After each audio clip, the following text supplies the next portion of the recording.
শুধু 29 অগস্ট প্রকাশ্য দিবালোক আমাদের উপরে হামলা নয়, সেই প্রতিবাদ করার কারণেও আমাদের শ্রমিক নেতা আব্দুর রহমানকেও গোয়েন্দা সংস্থার পরিচয়ে গাজীপুর থেকে গুম করার চেষ্টা করা হয়েছিল, আদামারা করে গাড়ি থেকে ফেলে দেওয়া হয়েছিল।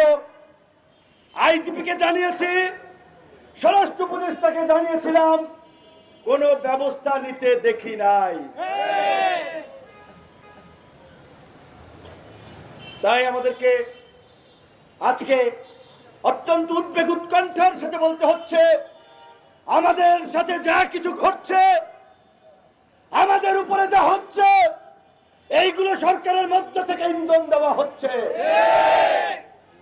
আজকে হাদির মৃত্যুতে যখন আমরা গোটা জাতি বাকরুদ্ধ, সেই সময় আমরা দেখেছি রাতেই মব সৃষ্টি করে পত্রিকা অফিসে অগ্নি সংযোগ করা হয়েছে, ভ্যান্ডালিজম করা হয়েছে।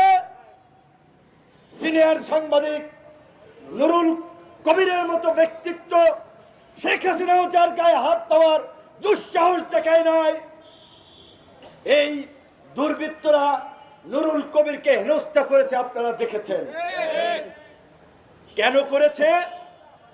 আমাদের সেক্রেটারি বলেছেন, হাদির বক্তব্য ইউটিউবে আছে, ফেসবুকে আছে, আপনারা খুঁজে দেখেন।